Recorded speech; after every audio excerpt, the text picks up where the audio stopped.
The Republican Party today is unrecognizable from when it was established in 1854. The party that abolished slavery and extolled the virtues of individual liberties for all Americans doesn't quite feel like the same one that celebrated overturning Roe v. Wade. The same is true of the Democrats. The party of slave-owning secessionists and segregationists is hardly the party that today stands for minority, women's, and trans rights, to name a few. Both parties have evolved, but the big change came in the mid-20th century with the party flip, which is not a myth like I've seen some people claim. As a mid-century historian, I almost exclusively work in this politically strange era where nothing aligns with what we know today, and the lines aren't quite as black and white as readers expect. It confuses people, and frankly, I sometimes need to get it reframed in my head. So this video is as much for me as it is for you, dear viewer. So let's talk about when the Republicans and the Democrats swapped sides. Disclaimer up front, this topic is easily a book. This video is not a book. It's a solid overview about how the two-party system came to be, how their ideologies developed, and how those two major parties flipped in the 20th century. And also, I'm Canadian. I didn't learn about any of this in elementary school. I've come at this as an academically trained historian whose job is researching mostly American mid-century history. It is fascinating. I had so much fun digging into this, and it needs a lot of context. So let's start right at the beginning, shall we?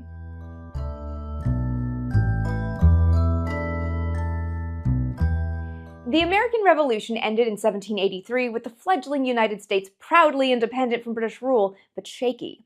The 13 states that had fought were brought together under the Articles of Confederation of 1777 that allowed each to self-govern as part of a larger energetic republic. But economic flux and population shifts brought uncertainty and insecurity, and just 3 years later, the states started clashing. Foreign and domestic merchants demanded short time frames for loan repayments, which put the onus on average Americans.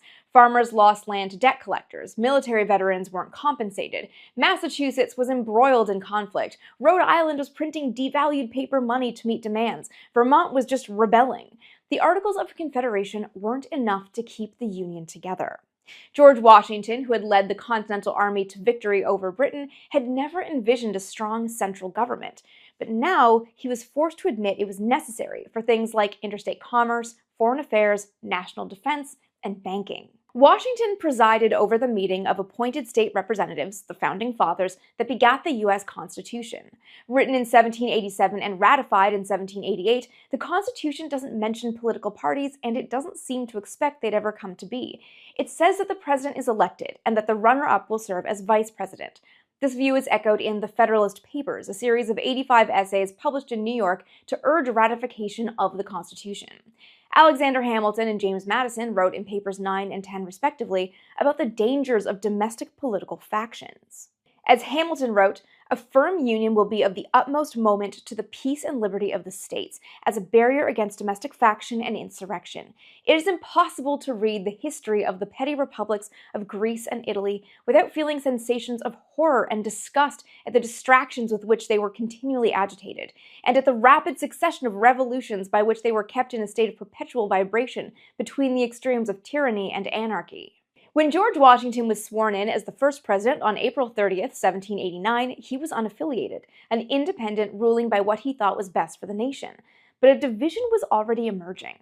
There were debates among state representatives over domestic issues like whether or not to establish a national bank, and larger questions like whether America should get involved in the war between Britain and France.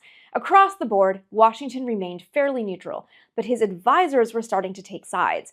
Groups calling themselves Democratic Republican societies began popping up in opposition to the president. This division eventually solidified into the first strong political separation, the Democratic Republican Party and the Federalist Party. Considering that they had both warned against domestic political factions, it's interesting that Alexander Hamilton and James Madison ended up at the core of the division.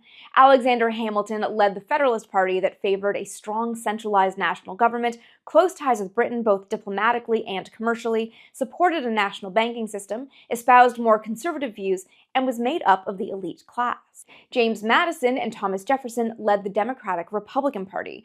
This more pro-French party championed republicanism, the arrangement wherein power is held by people and their elected representatives, not to be confused with the capital R Republican Party. We're not there just yet. It was the party of states' rights, agrarianism, political equality, and expansionism that opposed a national bank and was largely anti-administration. By 1796, these two parties were vying for votes in each state, and they pretty obviously didn't stand the test of time. John Adams, elected in 1797, was the only Federalist president. Thomas Jefferson succeeded him in 1801 and was, as you might guess, a Democratic Republican, as was James Madison in 1809, James Monroe in 1817, and John Quincy Adams in 1825. The Federalist Party fell apart during the Democratic Republicans' time in Washington. To be clear, we're talking about the capital now and not the person. The party appealed to businesses, which there weren't many of at the time, and the War of 1812 sealed the Federalists' fate. This American-British conflict was rooted in U.S. grievances over British authorities boarding American ships to check their cargo as part of the British blockade of French ports. The U.S. demanded an end to the interference, and when Britain refused, the U.S. declared war on June 18, 1812. The war tested the states' union. New England, having more at stake in a naval conflict, opposed the war, whereas Western and Southern states supported it. Federalists accused Democratic Republicans of leveraging the war for their expansionist agenda, accusing them of planning an attack on British-ruled Canada. The Democratic Republicans fought back, saying they were only interested in protecting America. Unconvinced, New England Federalists secretly met in Hartford, Connecticut to decide their next move, and suggestions ranged from constitutional amendments to protect their interests to secession. I feel like I want to point this out. Secession is a surprisingly common solution in American history. The country is 25 years old at this point, and states are already talking about seceding. The convention in Hartford adopted a strong states' right position and resolutions against conscription and commercial regulations. The Federalists sent their ultimatum to Washington, but by the time it got there, Andrew Jackson had secured victory in the Battle of New Orleans, and the war was nearly over. The Treaty of Ghent, signed on December 24, 1814, finalized the end of the conflict, and news of the Hartford meeting called into question New England's patriotism and the Federalists' loyalty. The party's popularity waned to nothing. America then entered into what is sometimes called the Era of Good Feelings, roughly from 1816 to 1824. Often linked to James Monroe's presidency, there was only one party, the Democratic Republicans, and it was a time of peace during which Americans could finally pay attention to themselves instead of distant European affairs. Some historians note that it's the first time America ever really had a sense of nationalism, but it didn't last. By 1820, cracks were starting to fracture the Democratic-Republican Party around the linked issues of slavery and expansionism, which led to party disagreements about the next presidential candidate. The Era of Good Feelings was really just a lull between leadership clashes. So let's recap to this point. After Founding Fathers Alexander Hamilton and James Madison warned against political factions in the Federalist Papers, they led the country's first political split. The Democratic-Republican Party favored states' rights, agrarianism, political equality, and expansionism, and was largely anti-administration. The Federalist Party, which had already fallen apart by this point, favored a strong, centralized national government that included a national bank, espoused more conservative views, and appealed to the elite class. But just because the Federalists weren't a party anymore, doesn't mean those people disappeared.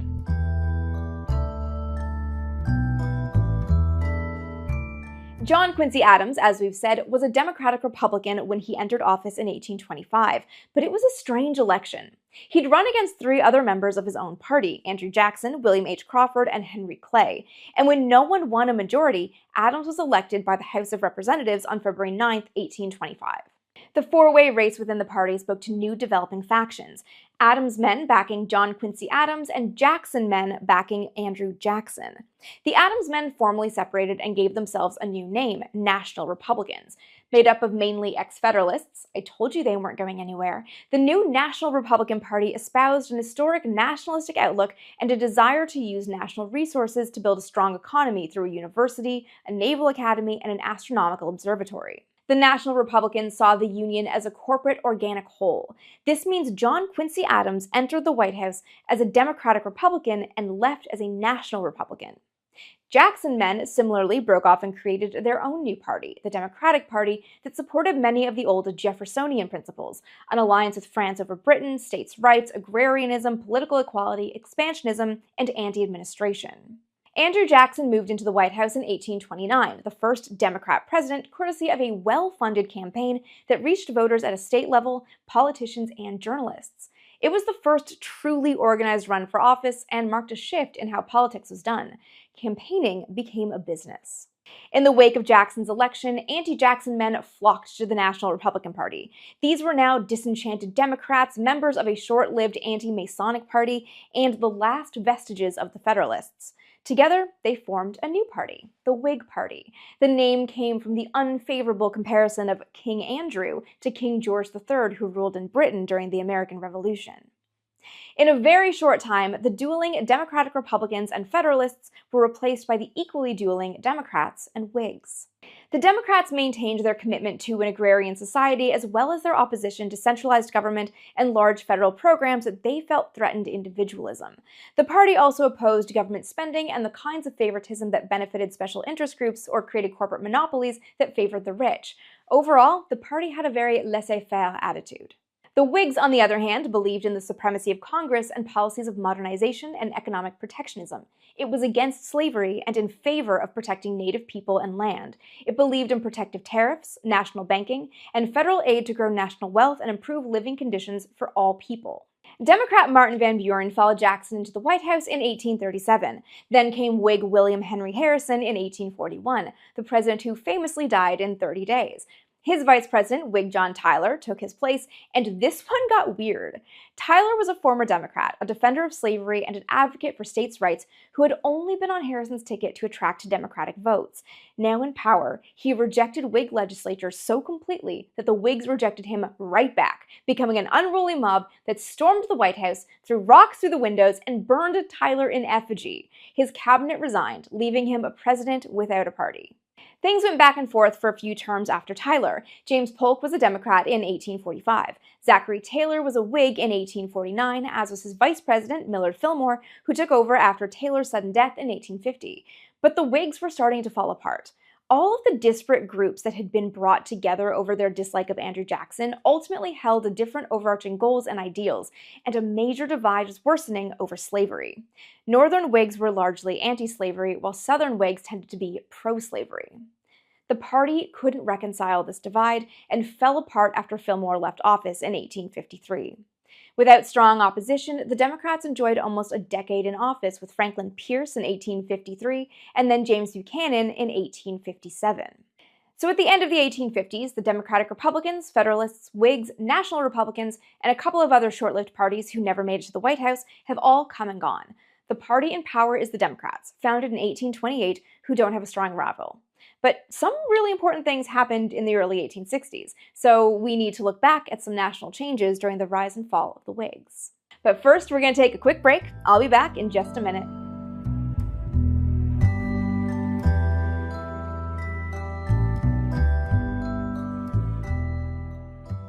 While the Federalists, Democrats, and Whigs were fighting it out in Washington, the landscape of the United States was changing. Quite literally. Colonies that weren't part of the original 13 states were admitted into the Union, and land that British or French settlers and colonists had previously laid claim to was either bought or acquired through war. A new problem was developing of how to govern an increasingly varied nation. In 1803, the Louisiana Purchase saw the United States buy over 828,000 square miles of land from France for $15 million, land that now makes up most or all of the 15 states between the Mississippi and the Rocky Mountains. On March 6, 1820, the Missouri Compromise admitted Missouri and Maine into the Union, the former a slave state and the latter a free state. The compromise part came in with a new law that prohibited slavery in the remaining lands of the Louisiana Purchase north of the 36.5 parallel, the latitude line 36.5 degrees north of the equator. This created a formal divide between slave states and free states. Slavery was a major issue again in 1846 with the Mexican-American War that was all about Texas. The Republic of Texas had won independence from Mexico in 1836, but the United States had never annexed the land. John Tyler tried, but the measure never got past the Senate because admitting Texas into the Union would have disrupted the slave state-free state balance put forth by the Missouri Compromise. Tyler managed to pass a congressional resolution that was signed into law on March 1, 1845, just 4 days before James Polk took office. Under Polk, Texas became a state on December 29, 1845, but there was a border dispute. The U.S. claimed the Rio Grande was the border, and Mexico maintained it was the Nueces River. Polk sent U.S. troops to its border, Mexico responded sending troops to its border, Polk called it an invasion, and declared war. The Mexican government surrendered after 2 years. The war officially ended on February 2, 1848, with the Treaty of Guadalupe Hidalgo, and the border was set at the Rio Grande. The treaty also saw 525,000 square miles added to the United States for $15 million, land that makes up Arizona, California, Colorado, Nevada, New Mexico, Utah, and Wyoming. The new land reignited the slavery extension debate and became a turning point for the country. Historians of the era explain that expanding slavery would have left the nation in the hands of 1% of its population, the very wealthy, educated white males. Those who opposed slavery did so on moral grounds, but they were also concerned about their own future rights. They wanted an America that allowed equal opportunity for all, themselves included. The question of slavery in the new territories was a major issue in 1854 with the Kansas-Nebraska Act. The initial question was where to route a new transcontinental rail line through the Western Territories. Should it go north through Chicago and Nebraska, or south through Texas?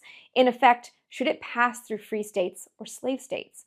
Regardless, it would require some new organization of the Western states. The bill, introduced by Illinois Senator Stephen Douglas on January 4, 1854, required the Western states to organize with or without slavery as their constitutions may prescribe. It went against the Missouri Compromise and opened the door for Southern senators to repeal the dividing line between free states and slave states. Douglas, who was sure American progress hinged on railroads for travel and transport of goods, acquiesced to Southern senators. Repealing the Missouri Compromise line became part of the Nebraska bill, and anti-slavery groups were livid.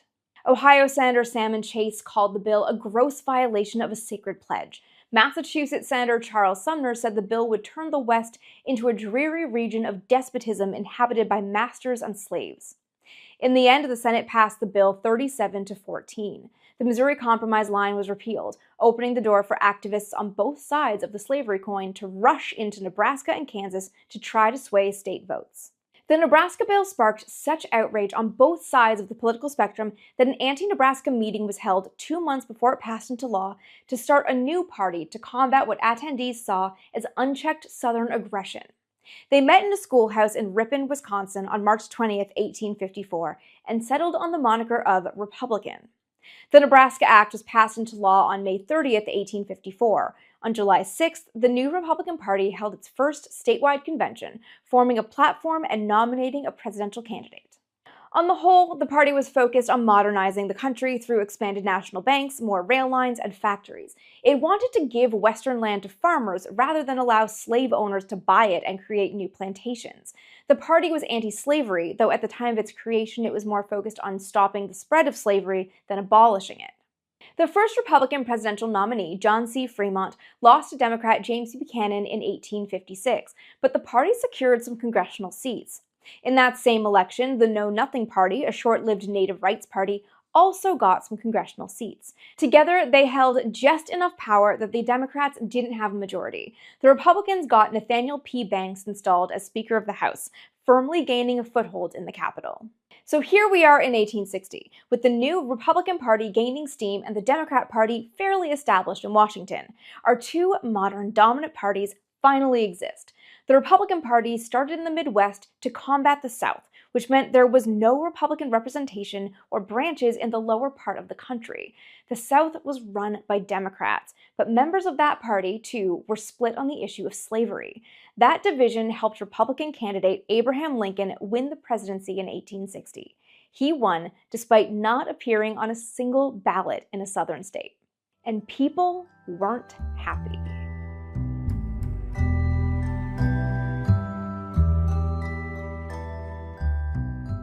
Lincoln inherited a country hugely divided over many things, including economic policies, cultural values, and the role of federal government. But by far, the most divisive issue was slavery. When Lincoln won the presidency, South Carolina felt its way of life was being threatened. The state released a declaration of secession in 1860, explaining that an increasing hostility on the part of the non-slaveholding states to the institution of slavery has led to a disregard of their obligations, and the laws of the general government have ceased to affect the objects of the Constitution.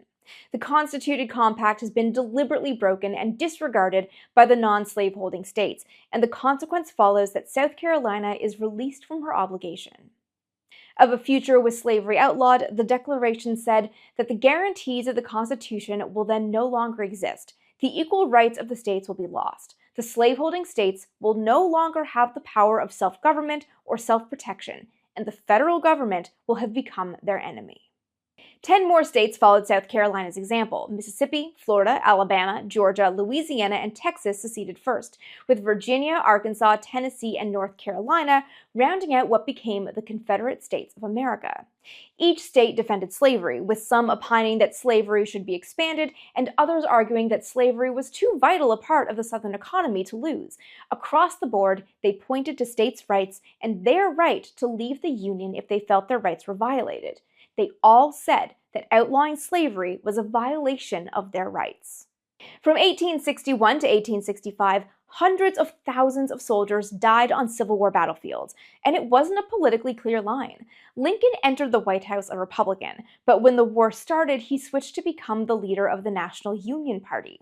This coalition brought together anyone who supported Lincoln's vision, including war Democrats, a faction of anti-slavery Democrats who supported the Union. The Civil War destroyed the South's infrastructure and abolished slavery in now ex-Confederate states. They obviously didn't secede.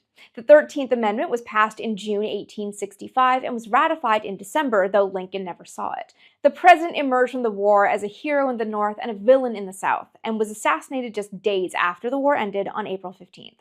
He was succeeded in office by his vice president, Andrew Johnson, but Johnson wasn't of the same political mind as Lincoln. He loathed the emancipated black population and the Republican Party that had freed them.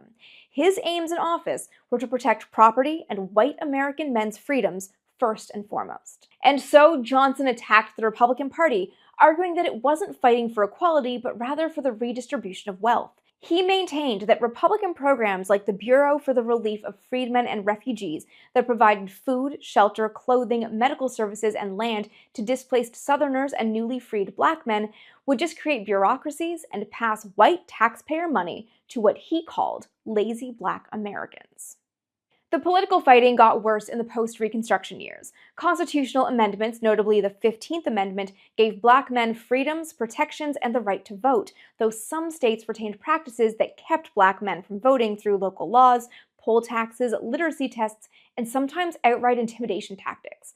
There was even a grandfather clause that states used to extend voting rights to men who themselves or their male ancestors held the right to vote before 1867, before the 15th Amendment was ratified. Perhaps unsurprisingly, the newly enfranchised black population was drawn to the Republican Party. Not only was it the party that had abolished slavery, it was the party of the people. Republicans were businessmen, shop owners, craftsmen, clerks, and professionals, all drawn to the party's modernization policies. The white Southerners, who felt they'd lost their livelihood in the war, stuck with the Democrats, the party of segregationists, inequality, and, to call a spade in this case, racism. Let's do another quick recap. It took America most of its first century to get to this point. And yes, I know, for a video about the 20th century party flip, it also took us a long time to get here. But I think it's important to see the history of how often parties popped into existence and fizzled, where our two modern parties came from, and what shaped their ideologies going into the 20th century. By the 1870s, we have the Republicans and the Democrats firmly established, with ideologies pretty set in stone. The Republicans abolished slavery and was the party of the everyman, with an eye on modernization to benefit all Americans. The Democratic Party was the party of segregation and pre-Civil War ways. The Republicans enjoyed a pretty solid run in Washington. Andrew Johnson flipped Democrat while in office, but then Ulysses S. Grant, Rutherford B. Hayes, James Garfield, and his VP Chester Arthur were all Republicans. Grover Cleveland was the first Democrat since the Civil War and served 2 non-consecutive terms interrupted by Republican Benjamin Harrison. William McKinley, Teddy Roosevelt, and William Howard Taft were all Republicans. Woodrow Wilson was a Democrat, but then Warren Harding, Calvin Coolidge, and Herbert Hoover were all Republicans. A lot happened during those presidencies that I just rattled off, notably the so-called Progressive Era from 1896 to 1932, which saw large-scale programs, expanded businesses, and the First World War. Republicans dominated in the industrial Northeast, while the South was home to fewer economic opportunities and persistent segregation laws. New munitions factories opened during the war, providing more jobs, which prompted a large migration of Black Americans from southern states to the North and Midwest for those job opportunities. There was also a generational shift happening in politics. Civil War veterans were aging out, replaced by younger leaders focused on social justice and keen to curb the inequalities of industrial capitalism. And the Democratic Party realized it was losing voters. If it wanted to survive, it needed to appeal to Black voters and secure support at vital state levels. The Democrats were also ready for a change. The party had evolved. It wasn't the party of secession and slave ownership anymore. Woodrow Wilson was the first in this new era of Democrats, but it was Franklin Delano Roosevelt who really began the change. Before we dive into the 20th century with FDR, we're going to take another quick break. I'll be right back.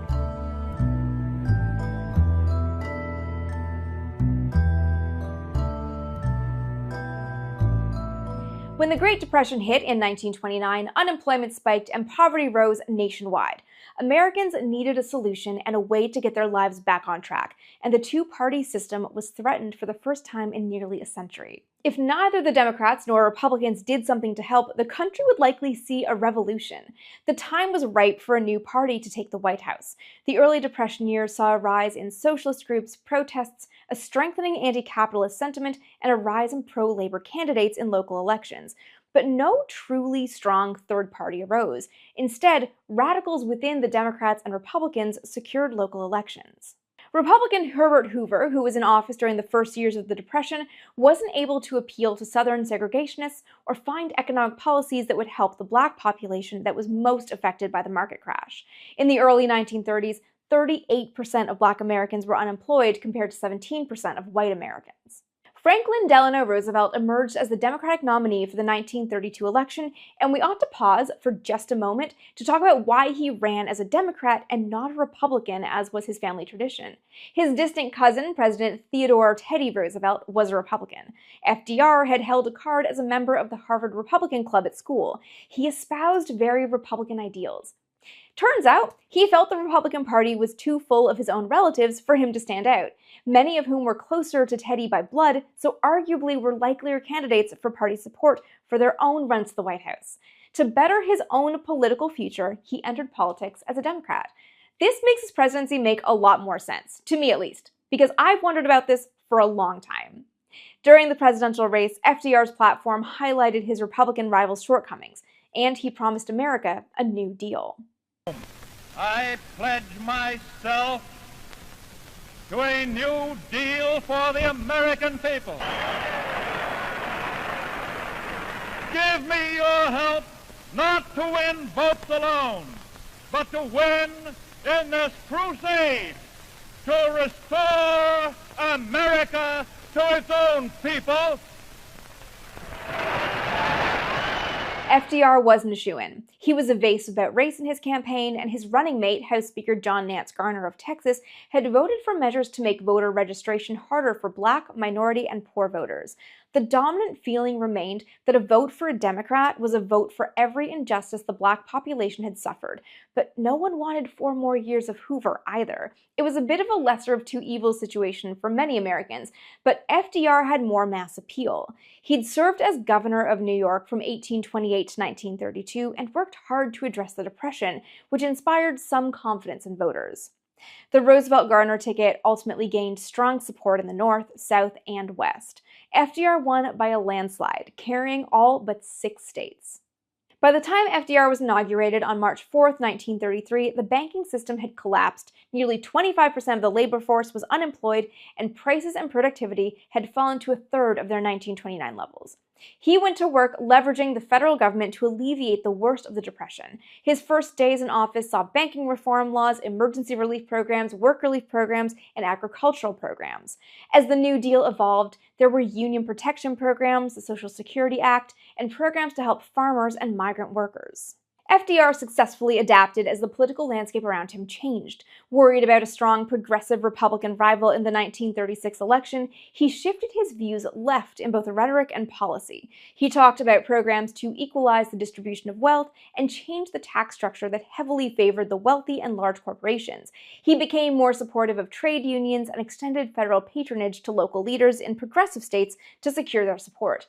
Roosevelt also folded left-wing demands and even leaders of protest groups into his coalition, consolidating his power and securing his appeal on both sides, a move some historians have pointed to as a conscious effort to preserve capitalism. And importantly, the Black population that hadn't really trusted Roosevelt when he was first elected started to trust him. It helped that First Lady Eleanor Roosevelt was a highly outspoken civil rights and women's rights activist.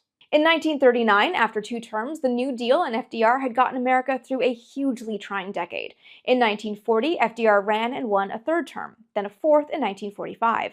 He was succeeded by his vice president, Harry Truman, after his sudden death that year. As the longest-serving president, FDR spent more than a decade in the White House establishing his New Deal program, which saw the government become more involved in social and economic affairs. It had a massive impact on the nation. If you want to see just how far-reaching the New Deal was, the Living New Deal is a fascinating, interactive map showing current sites that were part of the program. The New Deal also had a significant impact on the Republican Party. Not all Republicans were against the New Deal, but they were united against Roosevelt. The more conservative Republicans who said they would never accept the New Deal became known as the Movement Conservatives, a faction that effectively wanted to take America back to the 1920s when the government did nothing but protect big business. On the other side, still within the party, was a more moderate branch. Either way, the Republican Party as a whole started reasserting itself in opposition to FDR, becoming the party of big business and laissez-faire capitalism. When it came time to nominate a candidate for the 1952 election, and after 2 decades of Democratic power in Washington, the 2 Republican factions were clear. The conservative side was led by Ohio Senator Robert A. Taft, and the more moderate side was led by Nelson Rockefeller, Jacob Javits, and Henry Cabot Lodge. The party ended up with a different candidate, General of the Army Dwight Eisenhower. Eisenhower had grappled with his decision to get into politics at all. His military career had prevented him from ever declaring a political alignment, but he ultimately felt the need to serve his country in this new arena and felt more aligned with Republican stances than Democratic. In office from 1953 to 1961, he supported a modern republicanism that existed between liberal Democrats and the more conservative Republicans. In his own words, he was conservative when it comes to money and liberal when it comes to human beings. He continued many New Deal programs. He expanded Social Security, prioritized a balanced budget over tax cuts, signed the Civil Rights Act of 1957 that gave federal officials the right to prosecute anyone denying other citizens' right to vote, raised the national minimum wage, signed the legislation that created the interstate system and NASA, and spoke out about the dangers of unchecked military spending, specifically on private military contracts, the famed military-industrial complex. His biggest focus, though, was calming the early Cold War and navigating the nuclear testing age. That Eisenhower was moderate and continued New Deal programs further alienated the movement conservatives who felt that conservatism had become politically irrelevant. Kennedy, a Democrat in office from 1961 until his assassination in 1963, was another more moderate president, though he's remembered now as being extremely liberal. He was a cautious president, with one eye on re-election throughout his first term. He was wary of getting involved in Vietnam, so sent minimal American troops overseas. He supported civil rights, but was worried about losing white votes in southern states. As such, he never worked closely with Martin Luther King Jr., despite the activist pleas for federal aid in turning his message and vision into action. He sponsored an across-the-board tax cut that ended up serving as Ronald Reagan's model for his 1981 tax cut. Lyndon Johnson took over after Kennedy and worked quickly to make his mark. He passed legislation to protect national resources to maintain the American quality of life. He extended FDR's New Deal, funding education and health programs, including Medicare and Medicaid, both of which had bipartisan support and are still in place today. His vision, similar to FDR's, was establishing a great society. But America was struggling. LBJ committing American troops to Vietnam sparked nationwide protests. Pushback against desegregation led to race riots. His more progressive actions drew the ire of economic and social conservatives, specifically alienated white voters and tax revolters. LBJ's time in office led to a political polarization between parties that historians have called a conservative counter-revolution. The movement conservatives got slightly more extreme and a little bit stronger. Let's pause and recap one more time, because we're at a very important juncture. FDR running as a Democrat in 1932 to boost his chances shifted the Democratic Party from its segregationist past to the party of the people. Backlash against the New Deal fractured the Republican Party into two groups, the movement conservatives and the moderates. But across the board, both parties in Washington are more or less moderate, and the lines aren't firm. During his campaign for re-election, LBJ introduced the Civil Rights Act of 1964, legislation as important for the country's development as it is for the party's flipping ideologies and the fracture of the Republican Party. Though the act had bipartisan support, there were still some who opposed it, including Arizona Senator Barry Goldwater. In 1964, Goldwater, the Civil Rights Act, and the movement conservatives are three puzzle pieces just inches away from joining. So let's put them together.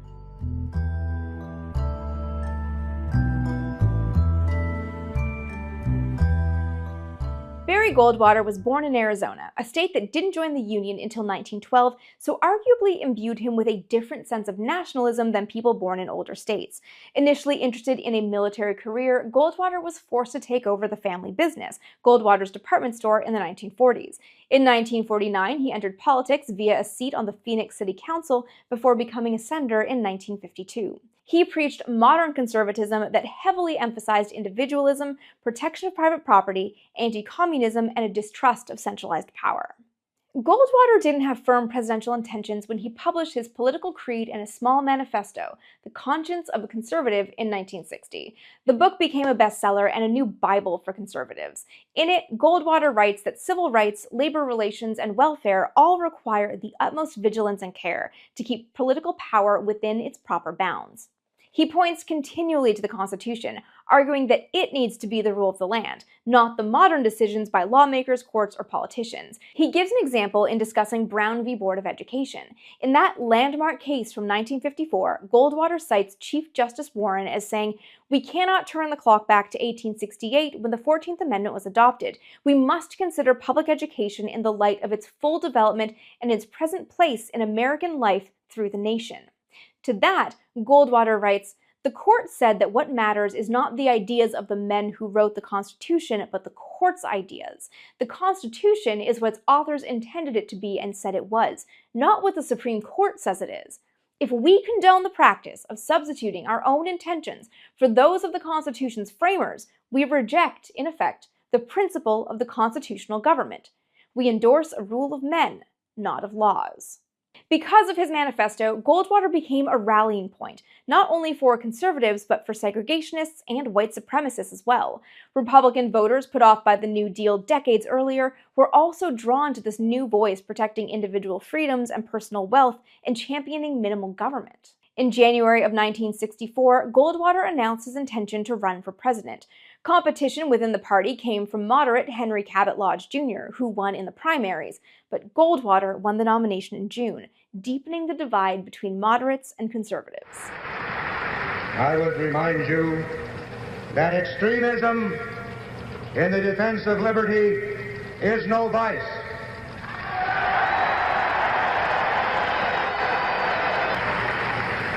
And let me remind you also that moderation in the pursuit of justice is no virtue. His "don't tread on me" philosophy appealed to voters who felt they had less control over their own lives and businesses than they would have if it hadn't been for FDR and the New Deal. During his presidential campaign, Goldwater voted against the 1964 Civil Rights Act, arguing it infringed on individual freedoms. He ultimately believed it was each state's own right to decide on segregation, pointing to the Founding Fathers' vision of America that kept certain civil rights down.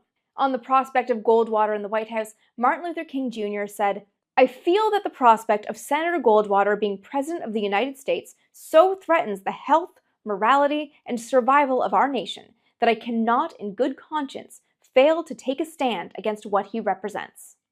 Goldwater's team did something else crucial during that campaign. They had actor turned public speaker Ronald Reagan, the great communicator known for his gift of oration, film a speech. The full power of centralized government. This was the very thing the Founding Fathers sought to minimize. They knew that governments don't control things. A government can't control the economy without controlling people. And they know when a government sets out to do that, it must use force and coercion to achieve its purpose. They also knew, those Founding Fathers, that outside of its legitimate functions, Government does nothing as well or as economically as the private sector of the economy. The speech, as Reagan called it, or more properly, A Time for Choosing, was a hit, and donations to the Republican Party skyrocketed after it aired on October 27, 1964. But it wasn't enough. Goldwater lost the election, but the campaign did bring some victories, though they weren't immediately obvious. It sparked new trends for the movement conservatives that emphasized championing small government and individual freedoms, and they started eyeing Ronald Reagan as their next candidate, but he would have to wait. In 1969, Richard Nixon, Eisenhower's former vice president, brought the Republicans back into the White House. Nixon's presidency coincided with a significant dip in Americans' faith in government. The war in Vietnam was worsening. The Cold War was at a point of détente, slightly, but it wasn't going anywhere. And civil unrest remained high. In this landscape, Nixon appealed to a voter base that resented civil rights and was fed up with anti-Vietnam protests and the growing hippie movement. He appealed largely to white, working-class people who weren't college-educated and had some ties to religious communities. With Nixon, the country really started separating into us versus them. You're either with Nixon or against Nixon. Heather Cox Richardson, an historian from Boston College whose newsletter I strongly recommend, puts the Nixon election very succinctly.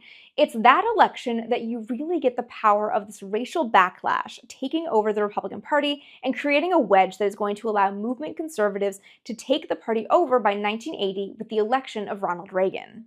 Nixon was succeeded by his vice president Gerald Ford, a moderate Republican from the old guard in the wake of the Watergate scandal.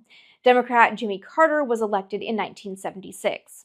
These three men presided over some pretty major events: the Equal Rights Amendment, Roe v. Wade, the Arab oil embargo, Nixon's resignation, the nuclear disaster at 3 Mile Island, the Iranian hostage crisis, and the Soviet invasion of Afghanistan. All the while, the Republicans worked on softening their outward conservatism and honing their next candidate, Reagan. Leah Wright-Rigueur from the Harvard Kennedy School says that in their private notes and in their private correspondence, they argue that they are explicitly aimed at winning over white ethnics, white religious groups, white working class, white middle class, white liberals, and moderates who might be afraid of conservatism otherwise. Coming after 2 challenging decades of social unrest, Reagan emerged as a candidate of hope for many Americans, ideologically fairly extreme but politically quite willing to negotiate. He inspired confidence in public speeches with promises of making America great again. That's what we owe ourselves and our children.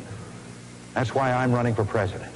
Only one man has the proven experience we need: Ronald Reagan for president. Let's make America great again. He won in 44 states. This video isn't about Reagan's presidency or its lasting effects on the modern political landscape. For the purposes of our narrative today, Reagan's election as president in 1980 is the end of the flip. With Reagan, the movement conservatives found their excellent leader, someone whose oratory skills alone inspire confidence, and the party has been moving more in that direction ever since. And it sparked an equivalent reaction from the Democrats. Since the Nixon presidency, both the Democrats and Republicans have moved further away from the center line. Many political scientists argue that the Republicans have gone the furthest, becoming so extremist and so focused on the idea that government shouldn't do anything but protect business, support a strong military, and protect Christianity, that governing is barely on the docket. Moderate Republicans and Democrats, of course, exist, but at this point, they're pushed to the fringes of their own parties. The middle ground, where the parties could agree on citizens' best interests, is virtually empty, as both sides have been increasingly reactionary to one another.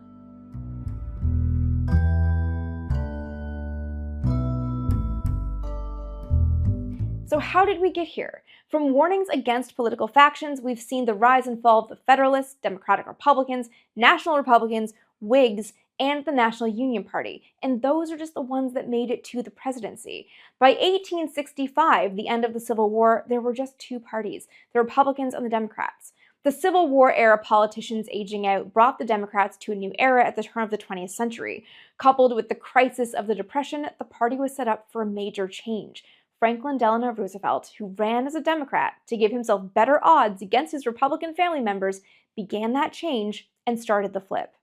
The New Deal fractured the Republican Party, and what I think is amazing is that the movement conservatives never broke off to start a new party, but instead fought, and it seems won, control of the Republican Party. ending the flip.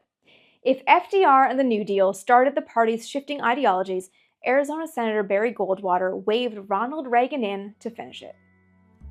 There are some topics in here we barely touched on that I really want to dive into. The insanely stressful presidency that Harry Truman inherited, Ronald Reagan just in general. I'm fascinated to really tease out how World War II shifted America from a still young nation to global superpower in just a few years. I'm also working on a new book. Can't talk about that one yet, at least not the day that I'm filming this. All that is to say is, if you're into history content, I've got you covered. I don't have a posting schedule because I have too many other things going on right now, but be sure to subscribe so you never miss a video. And be sure to follow me on Instagram. That's where I post little short history snippets every couple of days. And if you're really loving my content, you can join my Patreon for access to a private Discord channel where I talk about what I'm doing next, and you'll be the first to know about all my big upcoming projects. Honestly, every single dollar really helps out, more than you realize, so special thanks to everyone who's supported my content over the years. All my links are below, including the companion blog that has all of my sources linked and some further reading if you are curious. That's it. Thanks for sticking around. I know this was a big one, but I really loved making this video, and I hope you learned a little something. See you next time.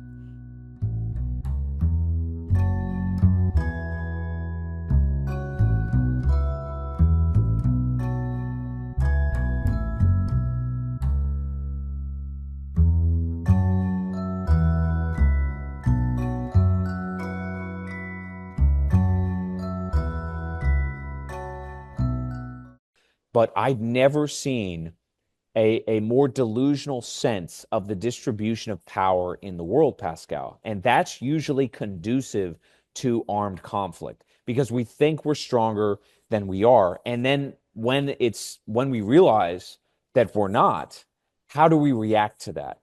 Do we sort of recalibrate or do we lash out? And to some degree, what I'm saying to you is Donald Trump is applying cowboy diplomacy because he thinks the United States remains the arbiter of world affairs. He thinks that our markets are indispensable to the global economy. Unfortunately, they're not. And so I don't think those tactics are going to work.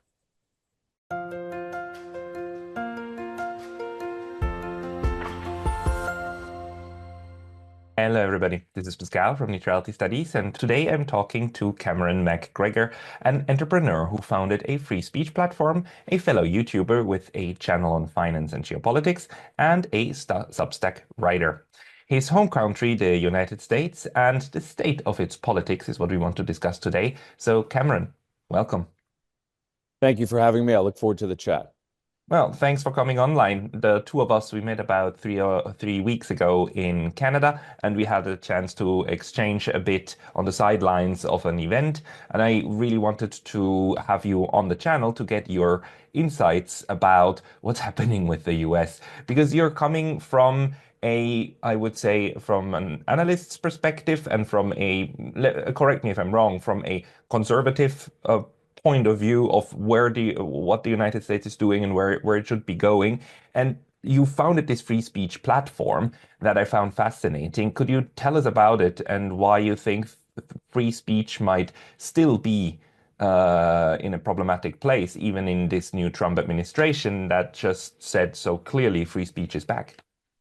Sure. Yeah, there's a lot of talk about free speech in the United States. In fact, there has been for almost a decade now. And I would say it really kicked off when Donald Trump ran for president starting in 2015.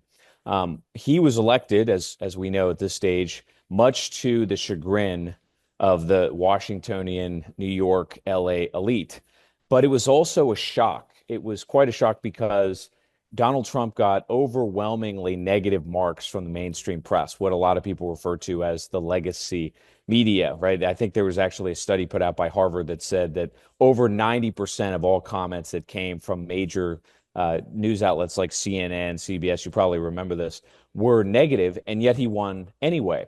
So this was quite a puzzle that set a lot of research in motion to exactly uncover what had happened.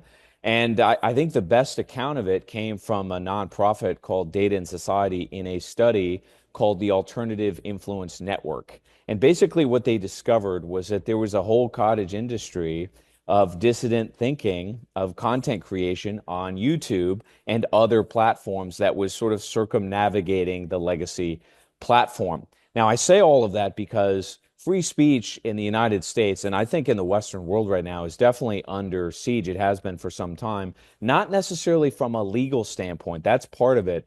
But ultimately, if you want free speech, Pascal, you need what Oliver Wendell Holmes called a marketplace of ideas. In this sense, the marketplace is as important as the ideas. What is the marketplace? It's basically the platforms.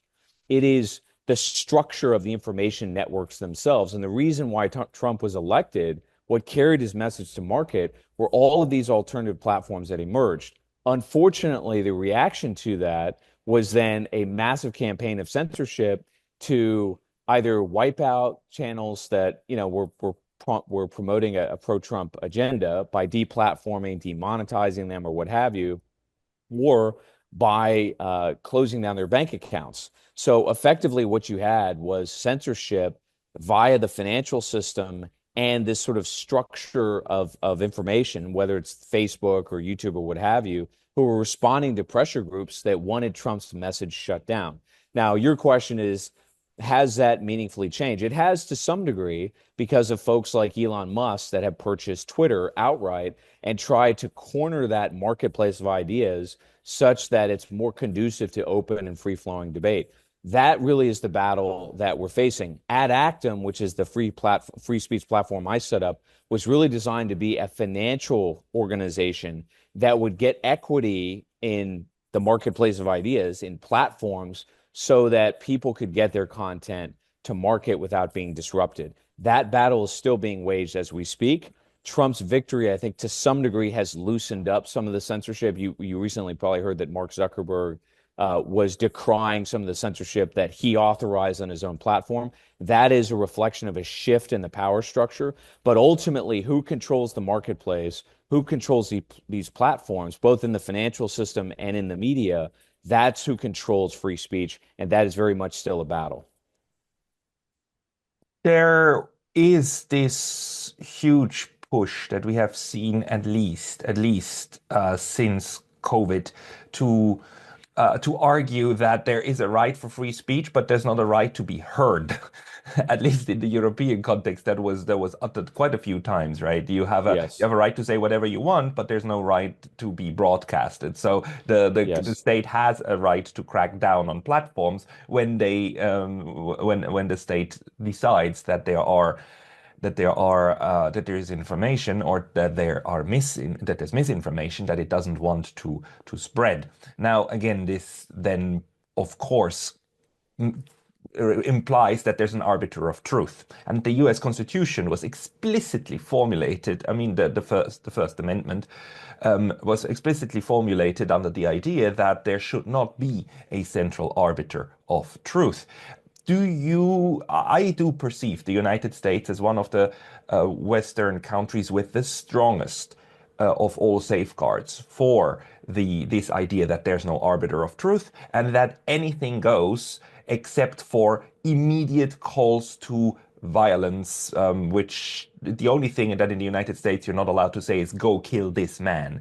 But even things like we should kill the President of the United States is protected by the US Constitution as free speech act, just not like pointing in front of a mob to somebody and saying, let's kill that one. That's the only one that I think your Supreme Court judged is not protected because it immediately puts people at risk. Where do you think this principle of the U.S. Constitution, of the amendment, is standing today, and who's supporting it and who's working against it in the political process? Like which forces? Yeah, it's an interesting debate, to be sure. There's something in the United States called Section 230, and Section 230 basically allows platforms to host whatever content they want and be absolved from the consequences of what content creators on that platform say.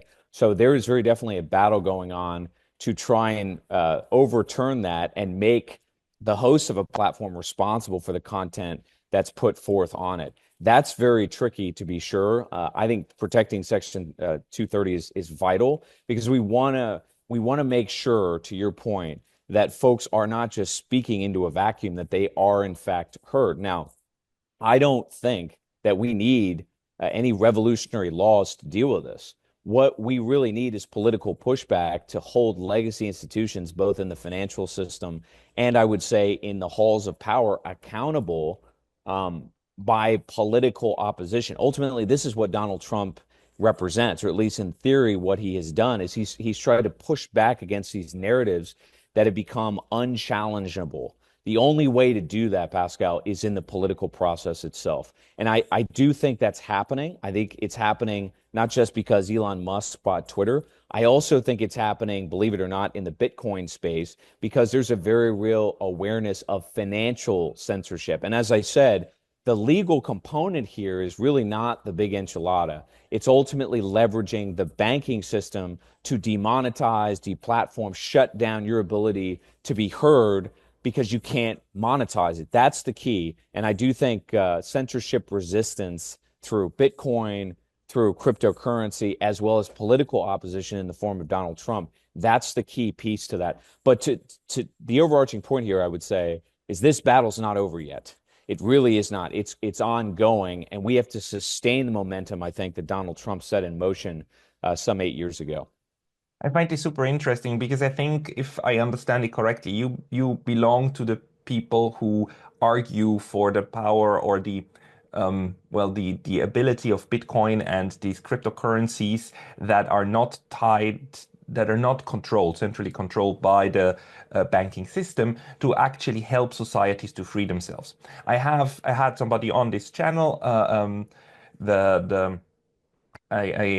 professor on modern monetary theory, who I think you would quite a bit disagree with. But what is your how do you view the monetary system and how these new assets, I would not classify them as necessarily as money, but as assets, how they impact the free speech debate and society in general?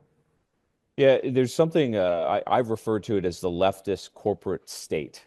So when you think of political opposition, for example, to Make America Great Again, or the right wing in the United States, or even free speech, it's not exclusively coming from the government. It's not exclusively coming from the media or the banking system. It's all of these things connected together. And if you pay keen attention, you'll see that diversity, equity, inclusion, environmental, social governance, all of these ideas, climate change, for example, they become almost institutionalized in these centers of power. So the only way to provide a counterbalancing force or a counter narrative is to have technologies like Bitcoin, platforms like Twitter, and political opposition to them. Otherwise, there's a total monopoly because of the power of these centralized institutions to control the truth, to be that arbiter of truth, whether what they're saying is true or not. That's really the delicate balance that we weave. And I would simply say that the legacy institutions in the Western world, and I know we're going to build on this theme in this interview, they're corrupted, and they're largely corrupted by a Western elite that is corrupted, that is sort of in decline. And so they perceive anything that threatens their power as hostile, subversive, or untrue. And they're leveraging these institutions to shut down debate. These new technologies, I think Bitcoin's one of them, and building alternative media are crucial to fighting back.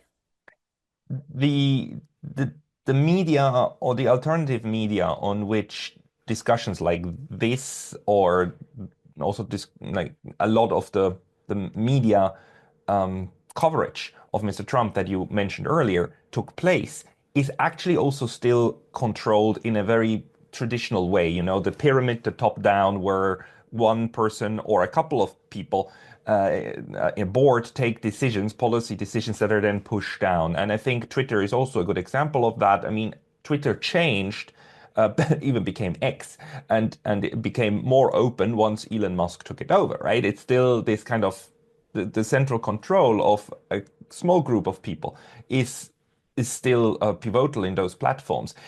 Are you seeing that changing anytime soon? Well, what's interesting about it is, so there's been a lot of studies on millennials and Gen Z. So that's basically people that are about 40 years of age and younger. And what we've learned about their habits, particularly in terms of consuming news, is that they don't watch the legacy media at all. Not at all. They consume virtually entirely what comes from Instagram or Twitter, these kinds of outlets. Now, you're quite right that potentially they could be vulnerable too, based on who acquires them. I think that that's right. And that brings us to the fundamental quandary here. This is a human problem.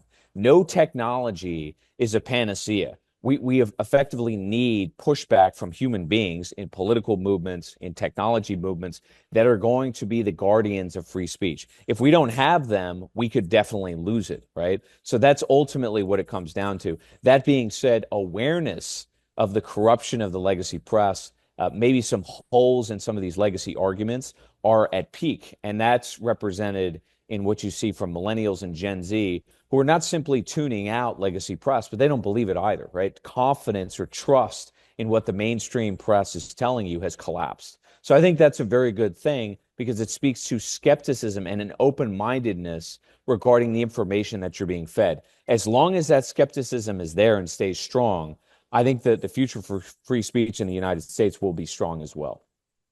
The interesting thing, just as a piece of information for you, is that the majority of viewers of this channel are 50 and above, and especially 65 and above. So definitely the trust among the other generations is also collapsing. And funnily enough, it seems at least here for these kinds of conversations, the older the population, the more distrust grows again, and the seeking out of alternative voices. Now, currently, do you think that in the United States, this is going to be better under the current administration, or that are we experiencing just a break in the censorship push, which I do think we've experienced, especially under Mr. Biden, and especially coming out of COVID. COVID was very, very harmful to the free speech movement because of a larger societal agreement that certain information or certain voices must not circulate, otherwise people will die. And that idea really hurt quite a bit. How do you see this happening now, and then also like looking 4 years into the future? Do you think that other forces will try to restrict the space of the sayable again? You know, it's very interesting because if you go back to COVID, COVID was very definitely a watershed moment because it unveiled to some degree the extent to which there was censorship. You know, I think there were a lot of people, particularly in the Western world, who had never experienced anything like that before. And I think a lot of people sort of went into the COVID experience trusting the government, you know, just sort of blindly having faith in what the legacy institutions were telling them. And come to find out that COVID certainly was not what it was presented to be. And there were all kinds of holes in vaccines and other components to that narrative that I think has only strengthened the free speech movement and only raised skepticism of what the legacy institutions and governments, not just in the US, but I think across the Western world, because certainly people that are not terribly political who were directly affected by that started to say, well, if I'm being fed misinformation on this issue, which is very important and existential, what else am I being lied to about? So I think it actually opened the door.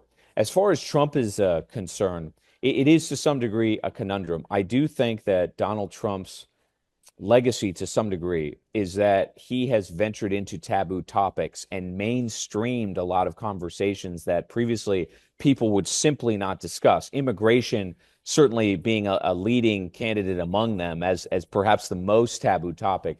That being said, at the same time, it does seem as though the forces around Trump, some of which we'll elaborate on in just a moment, are certainly trying to close down discussion of our relationship with Israel, for example, and our unilateral support for potentially what's going to be a Middle Eastern war. So it is a mixed bag. On the whole, however, I think doors have been opened to some taboo topics that cannot be closed at this stage. Then let's go there. Let's discuss a little bit your new president. Like, on the one hand, he is saying time and again that he wants to end the war in Ukraine, and it seems that he's working on that. On the other hand, he just recently came out with this bombshell announcement that he wants the United States to own Gaza. And what do you make out of his policies? How after a month, how do you assess where he is with his promises? You know, when thinking about Donald Trump in the United States, people tend to think in sort of phase one and phase two, or Trump 1.0 versus Trump 2.0. Trump 1.0 being a man that was not political for most of his life, sort of entering into a world he didn't terribly understand and making certain mistakes that undermined his administration, undermined his own agenda. For example, bringing in people and making them Secretary of State or National Security Advisor that were decidedly against his America First agenda. The theory, or I suppose the case for Donald Trump 2.0, was that this time he would do things correctly. This time he would be distinct. He understood the problem. He understood he needed to bring his own team in, so forth and so on. I have very serious reasons to doubt that that is the case, and I'll explain why. If you go back to August, I'm sorry, I guess it was July, midsummer of last year, the Democratic Party basically fell apart when Joe Biden had a disastrous presidential debate. You probably recall that he was noticeably aged and senile. And at that point, it just became impossible to support him. And a lot of donors pulled their money. And that's when the DNC basically said, look, we got to move on from him. Then came Kamala Harris, who was not really elected in any meaningful sense. She was just sort of a substitute that was put forward. But there was a lot of effort in the mainstream press, maybe the legacy institutions, if you want to use that term, to push her. And then it became clear that she just wasn't qualified to be president either. She had some disastrous interviews. At that point, something very interesting happened. All of a sudden, the press sort of changed its tune on Donald Trump. All of a sudden, Donald Trump became far from a deplorable candidate. He became presidential. And some very destructive forces, you might say, the donor class, seemed to switch sides. This is the genesis of people like Miriam Adelson, the widow of the billionaire that backed Trump, in 2016. But she all of a sudden became very prominent, and others like her seemed to subvert his agenda, in particular on the question of Israel. Now, that brings us to the present day. Donald Trump rode a wave of hopium that he would very quickly, by his own words, sort of bring peace to the Middle East, end the conflict with Ukraine. And it seems as though that's hit a wall very, very quickly. Why is that? Well, it seems to me because a lot of the people around Donald Trump agree with the Biden administration's foreign policy, that there is a kind of continuity of government that may have been part of a deal that he brokered to guarantee that he would win in 2024. Now, I know that sounds a bit conspiratorial, but if you look at some of the people like Howard Lutnick, for example, that are in his administration, it raises a lot of serious questions. And then, of course, you get to the Netanyahu conference, if you will, or visit, in which Donald Trump seems to spring this plan out of nowhere, wherein the United States would not only intervene on behalf of Israel, which it has been doing historically and more intensely with time, but now that we would wholesale, arbitrarily seize, which I think is basically encroaching on international law, territory of a third party, of a people, in this case the Palestinians, on behalf of a foreign power. And if you go back and you look at Netanyahu, he seemed gleeful to learn that news. And now we find out that armaments to Israel, not only have they continued, but we're giving them even more lethal equipment. And it looks like Donald Trump is threatening Hamas that if they don't deliver these prisoners, that there's going to be a resumption of hostility. That tells me that Donald Trump 2.0 was never what people thought he was. And that's why everything is sort of stalled. The whole question of who else apart from Trump is going to run his administration? I mean, his appointees and his political allies, and of course, then the people that gave money to him and are probably important for him personally. That's something that has been talked about for a long time. Where do you think that his information is coming from? There has been also a lot of talk about him appointing Tulsi Gabbard as the director of national security, director of intelligence, Yes. national intelligence agencies, because the hope was that through a better structure there, he would have access to proper intelligence of what's happening. Because one of the things that has been so infuriating to us is that, especially about the narrative about Russia and Ukraine, we've learned that mainstream media has been constantly feeding the general public an image of Russia, or an image and an analysis of the war and of the conflict that just doesn't correspond with facts on the ground. It just doesn't. Yes. Yes. And we know that Donald Trump also gets a lot of information from the media, from social media and mainstream. Do you think that his information bubble has improved compared to the first administration, or has it just shifted? You know, it seems that it's shifted, and your question is an apt one, because I think in answering that question, you have to understand the nature of Washington, D.C. If you go back to the 1980s, when Ronald Reagan was elected president, you know, he brought in a new team of people to sort of reshape American foreign policy. But what he didn't have to do was completely uproot a legacy structure.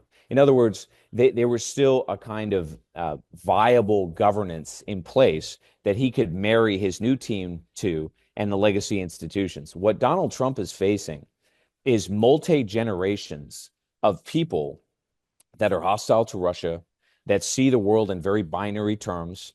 We are either in the neoliberal paradigm, or we're in an authoritarian umbrella. China, North Korea, Russia, these are all countries that are very different and distinct, but according to the neoliberal view, they're all one thing. They're all authoritarian. They're all bad. They're the axis of evil, you know, as George W. Bush alluded to it. The people that think that way, that come out of Georgetown University, that come out of the School of Advanced and International Studies at Johns Hopkins, that populate the mainstream press, that occupy the offices of the State Department, that support people like Marco Rubio, who's the new Secretary of State, they're still there. And that is the product of the machine that is Washington, D.C. These are, again, the legacy institutions, as I call them. The only way to uproot that is fundamental reorganization of the government and replacing it with a new kind of team that is of a new and different party. I don't see evidence that Donald Trump has done that.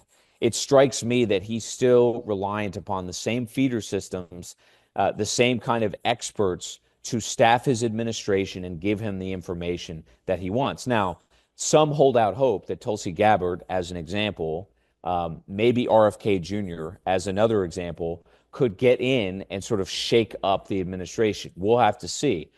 It's early yet. But even if Tulsi gets in there, she's still dealing with a legacy of people who've been there for decades that believe that Russia equals the Soviet Union and that Putin is no different than Stalin. This is what these people think. There's only one way to deal with that, and that is, again, a wholesale reorganization of the government. And thus far, I have not seen that.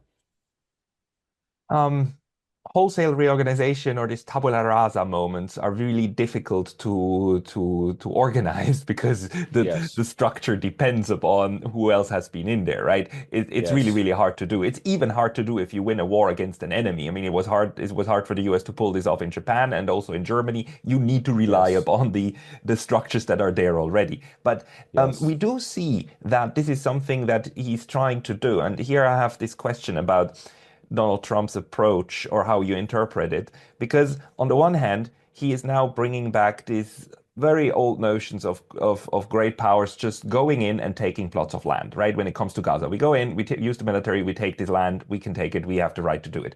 On the other hand, he undermines, or he explicitly tries to dismantle modern institutions of what lefties like me have been calling, institutions of American imperialism, which is this neocon approach, the sneaky approach through USAID and through the National Endowment for Democracy, to influence foreign countries and sometimes even overthrow them, or instigate color revolutions. It is a modern form of a powerful nation state to control the the client states, right, through subtle mechanisms. So he's dismantling this arm, or it seems so, while he's building up the other, the let's just use military might, or let's use the threat of military might to get what we want. How do you make sense of these parallel developments?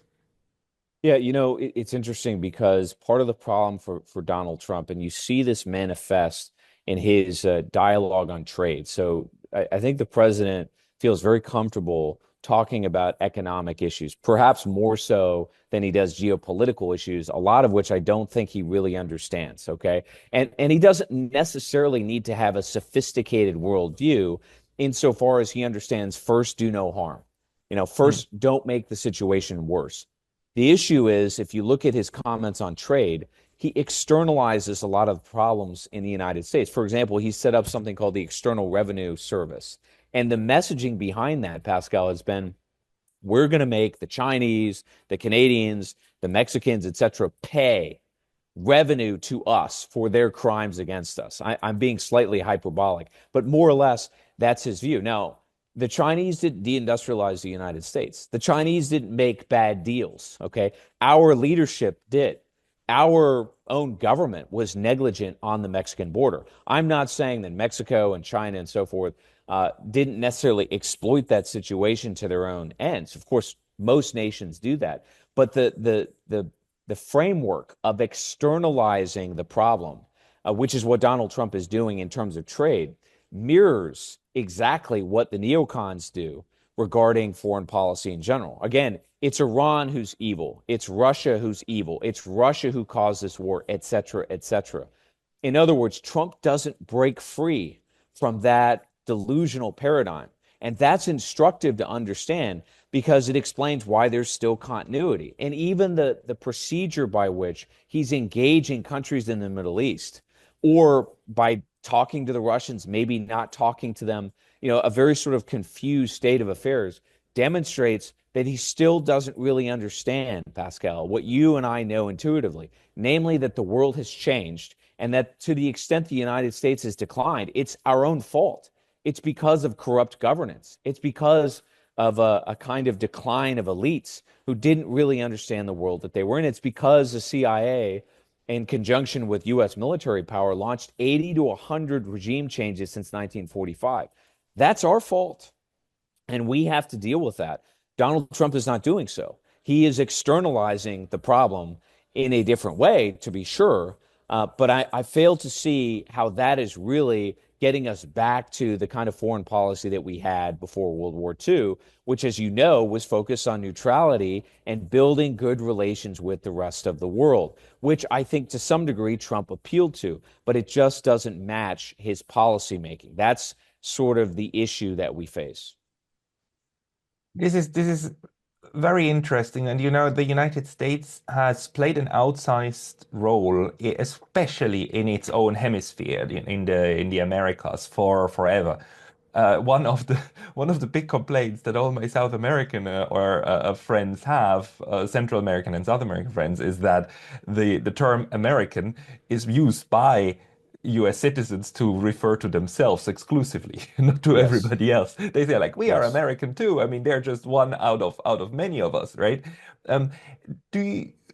How do you see this developing? Because if one thing that Donald Trump very clearly says is that he wants to stop the decline of the United States, right? And make America great again, and establishing it as one of the great powers. Now, his pick for foreign his foreign secretary, Marco Rubio, recently said, we are living in a new world. We have now China and Russia as power centers too. These are great powers. This is the normal structure. And he wants to establish the US as one of those. But that clearly, to me, also his rhetoric toward Panama and toward Greenland indicates that, being the first among equals in the Americas is a given. That's something that everybody else naturally has to accept. How is that going down? You just spent some a good time in South America. How's that going down in the rest of the Americas? It's very interesting because I was in Colombia, Mexico, which are really at the heart of Latin America, Mexico in particular, as you know, which is Mesoamerica, basically. And then I was in Argentina. And it was very different to see how Argentinos reacted to me and to the United States, at least as an idea or as a relationship, versus Colombia and Mexico. In Mexico and Colombia, especially among the educated elites, there's very definitely a hostility towards the United States. And a lot of this is a legacy of the Cold War. It's a legacy of the interventionism that we've engaged upon.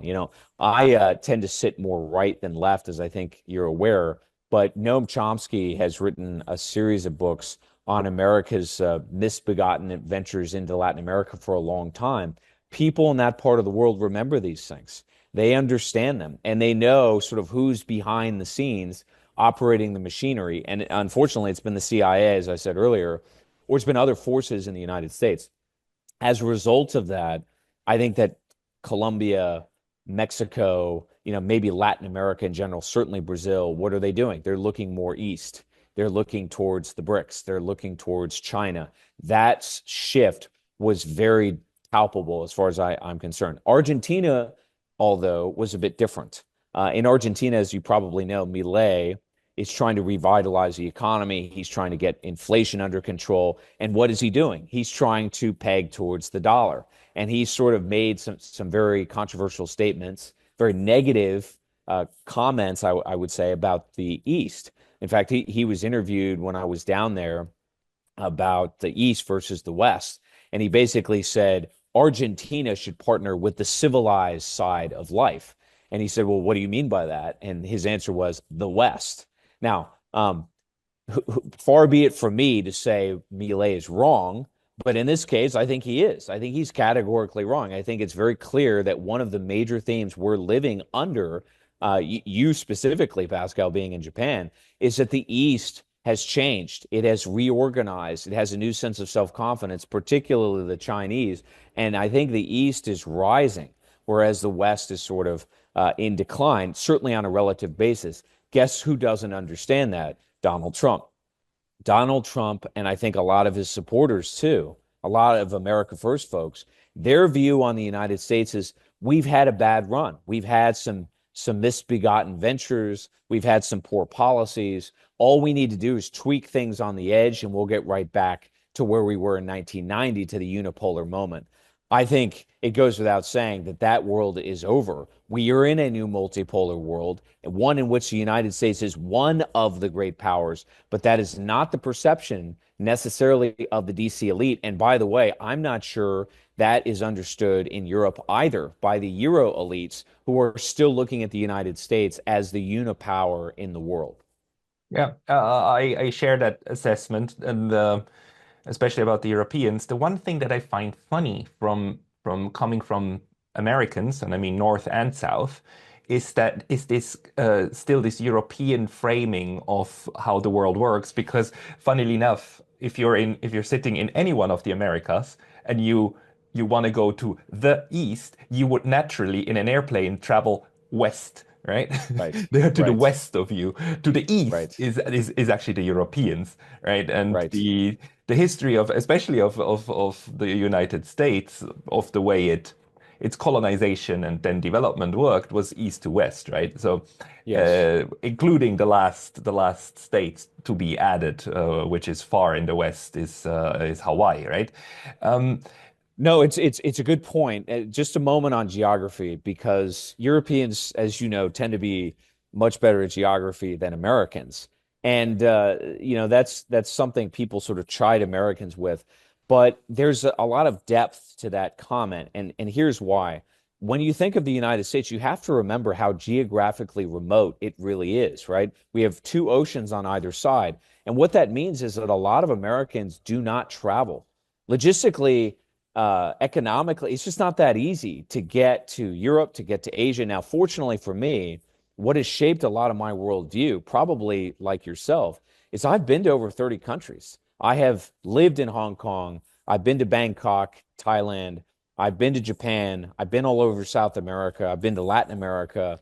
I've been all over Europe. And when you go to these places, you realize that, this planet America, as we see it, and we see everything really through the lens of the Second War, as sort of this framework that puts us as the sun in the solar system, that world really never existed. We think it did, but it never really did. And it's not so much because we are delusional as much as it is the world is a very big and complicated place. And what fundamentally drives things is what's happening locally, not what's happening in the United States. It's very difficult for Americans to grasp that by virtue of geography. It's not ignorance as much as it is we're just remote. The joke that I think throws this into sharp relief, I was down in Argentina and I was on a date with a gal who was a porteña. So they're the girls that are from Buenos Aires, which is where Milei's from. And she said, "Oh, you Americans, you live in your own world." And I said, "What do you mean?" She said, "You're the only country in the world to have a championship of sports teams only from your country, and you call them world champions." I think that summarizes it pretty well. I mean, this is also like this is also one source of power, isn't it? Of the people of the I don't like to use the word elites, but you know, the ones who then have an outsized impact on the political system, like especially the millionaires, like the donor class, right? People who have a lot of capital in order to invest into political campaigns. If a big part of the population, who you of course still need, is actually kept ignorant in the way that they are just not able to travel that much, right? Because it costs money. And the United States, despite being the richest country on earth, well, sorry, that's not true. I mean, depending on how you measure it, but the largest economy, at least one of the largest economy, that still has a very significant part of the population that is poor in one or the other sense. A large percentage of people who lives paycheck to paycheck and therefore cannot go out and travel, cannot see these other places, and therefore relies upon what is being said about them. Now, one thing that is changing, that is social media, and we are seeing also how the elites are getting very jumpy about suddenly people being able to converse with Chinese or with Russians, and how this flow of information is being interrupted artificially. Yes. Where do you see that going? You know, getting back just for a moment, you know, geography is just so crucial, right? It really is. It drives so much. Americans, by default, actually have a very robust worldview, despite the lack of access to places around the world. They sort of prioritize what happens locally. They think first about their own economy. They think first about what we confront here in the United States, as well they should. And they're disinclined to go abroad and lecture, intervene militarily, economically, or otherwise to get bogged down in the affairs of other states. They really don't support that. And if you look at polling data in the United States going back to the 80s, consistently for decades, Americans have said, look, we don't want war. We don't want to be involved in these countries around the world. However, guess who does? Unfortunately, it's the elites. To be clear, when I say elite, what do I mean? I don't necessarily mean people that are billionaires, that are operating at a very high level and have limitless resources. No, what I mean are people that are going to Ivy League schools, people that are going to the Ford Service School at Georgetown. They're indoctrinated in this perception of the world that holds the United States at the center, and everything else sort of orbits around it. And a lot of those folks, in order to get ahead in the government, Pascal, they don't travel. They stay in Washington, D.C., and they sort of play in the palace intrigue in order to advance up the corporate ladder. You don't get ahead in the State Department by having a solid expertise and understanding of Mandarin, as much as you do spending time in D.C. and climbing that political ladder. That has undermined our ability to understand the rest of the world in ways that I think are incalculable. And it's an important point, because I do think that differentiates us to some degree from the British Empire, in which you had people that I think were far better educated, that were experts in their arena. We don't have that as much in the United States. I mean, our numbers of Russian speakers, Chinese speakers that are in the State Department, in intelligence agencies, it's a very low number. It's dangerously low. And that also adds to this institutional brain drain. As to your question about connectivity, you know, it's hard to say, because social media is very viral, and algorithmically it can be very unstable. So in other words, you can get these meta narratives like, for example, the Chinese are communists, and that can go viral on certain social media platforms and actually make the cognitive dissonance that much greater. That being said, what I see as a coherent theme across the world is that people increasingly outside of these governments don't buy the narrative that the Chinese are the enemies or the Russians are the enemies or what have you. In other words, there's no real appetite for war, for kinetic conflict. That's what I see wherever I travel. Virtually nobody wants it. That being said, I equally detect among the BRICS, for example, when I've been to Asia, I see this in public statements from the foreign minister of India, for example, is that these countries are simply not going to tolerate American interventionism anymore, nor are they going to tolerate this sort of condescending rhetoric that comes out of the West, that we've got everything right and they have everything wrong. Whether it's human rights, it's economic development, it's pollution, there's a very real resistance that's building to that sort of America knows best complex. I find this one most striking at the moment because it's the BRICS and this emancipation of a large part of the world, saying that we now want to be done not just with colonialism but neocolonialism too, and this interference in our affairs, and we want to chart out a third course. Not necessarily, we don't want to side with any enemies. We're not siding with anyone. We're just siding with ourselves. That's where a lot of my studies and also this channel is coming from. Is like we just do our own thing, and that then creates a more, not just a multipolar world, not just US, China, and Russia. It also creates Malaysia and India and Indonesia. It creates Ghana and you know, South Africa, of course. It creates Brazil as not playing on the same field when it comes to military or to the economy, or to infrastructure building, but it creates a more diverse international environment that then links up with each other, right? How do you see that now influencing the American psyche, that on the one hand seems to still be longing to go back to a unipolar world, and having problems with the tripolar idea, right? But it's actually even more than that. It's multinodal, as Chas Freeman keeps saying. Yes, I think Chas Freeman is a brilliant man, and he's got it right. The only addendum I would add to his perception, or his model, if you will, and I made a video on my channel that actually did pretty well addressing this subject. It was all about China, really, but it was a pushback on what's been called the Washington Consensus. So for those of you who do not know, the Washington Consensus is basically privatize, liberalize, and globalize. Now, this comes from, I believe, a British economist named John Williamson in the late 80s, who came up with this sort of buzzword, but that's what drives the IMF. That's what drives the World Bank. That's the way a lot of the elites in the Eurozone think, is that this is sort of the model towards modernization, or rather this is the pathway to ascending economically, politically, et cetera, et cetera. What we've observed from China in particular, but the East in general, to your point, whether you're talking about Southeast Asia, countries like India or Indonesia, maybe even the Emirates in the Middle East, countries like Iran, Russia, for example, is that these countries are growing economically, that they're actually getting stronger militarily. Some of them are becoming great powers in ways that we did not predict before, because we assumed that there was only one way to do things. There was only one formula that you had to follow to grow your wealth. China is, I think, the greatest example that rejects this paradigm. So if you read a document that was called Made in China 2025, which was written about 10 years ago, the Chinese basically did an analysis of the United States and our pathway to modernization. And their answer was, well, it wasn't the Washington Consensus. It wasn't liberalize, privatize, and globalize. It was industrial technology and manufacturing.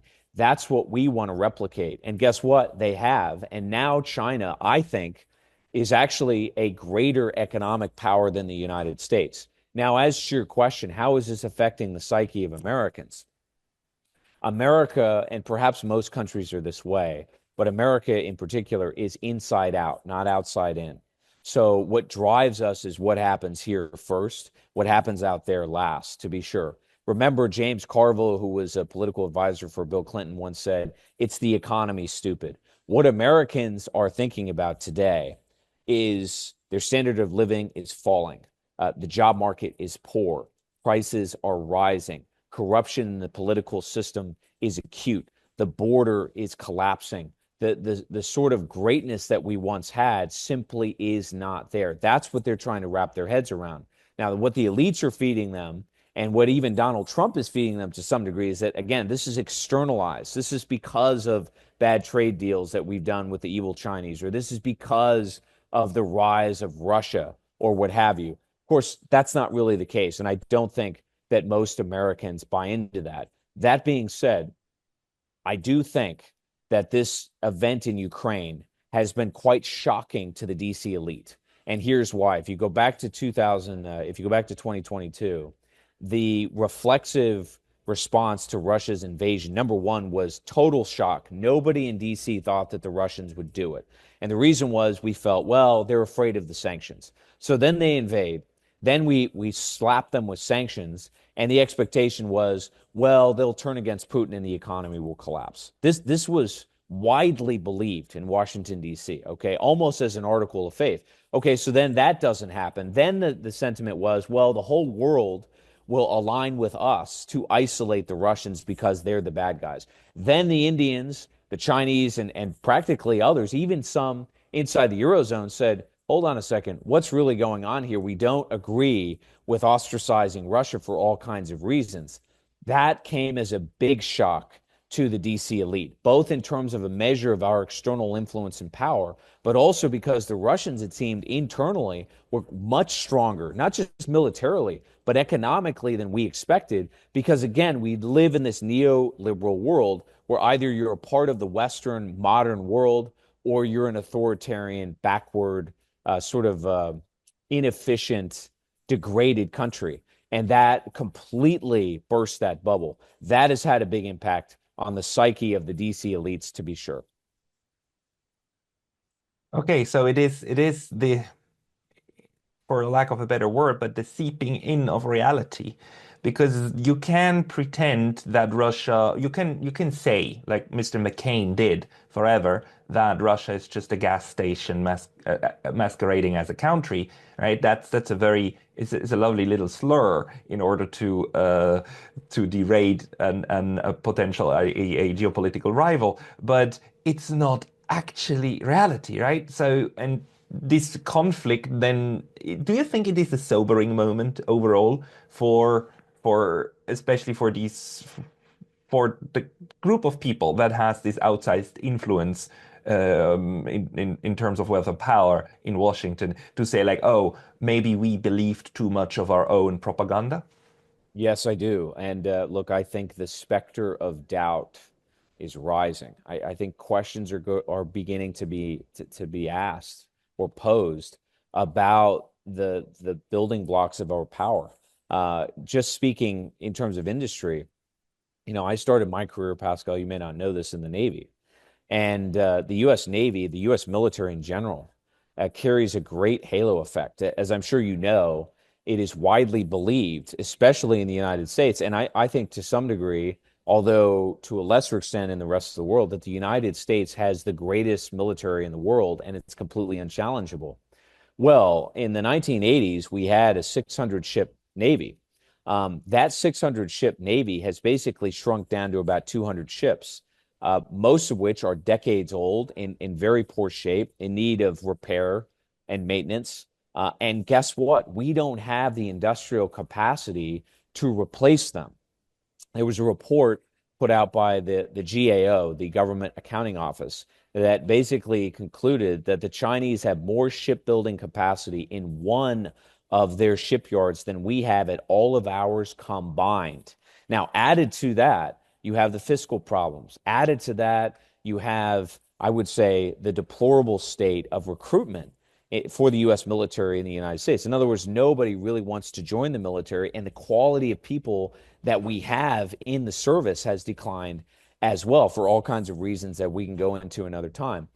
either way, these cracks in the edifice of our sort of dominance, our hegemony in the world, they're beginning to spread. And I do think there is an awareness of that. However, as I said, I don't think Donald Trump fully understands this. His sense is these are marginal problems, not structural problems that we can fix sort of with the stroke of an executive order. He's about to discover that that's not the case. And just one thing to add on this regarding trade, I saw a statistic, I want to say a few months ago, regarding Chinese trade. The Chinese, number one, their manufacturing capacity is not only greater than the United States today, it's bigger than the United States or Western Europe combined.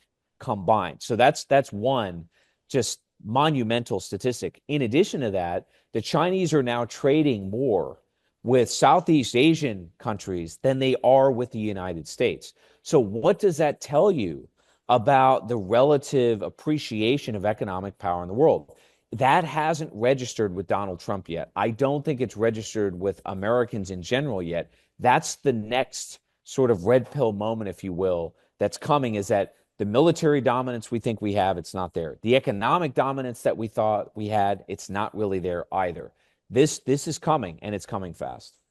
You mean the moment the United States has to discover that it will put the most draconian of sanctions on its adversaries and third parties, and the third parties will be saying like, I mean, yeah, you're a nice market, but you're not the only game in town. I mean, okay, Exactly. then we don't trade with you. Fine.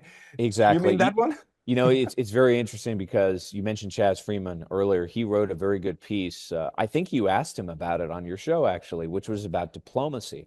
And there were two things about that piece that I thought stood out. One is he used this term empathy.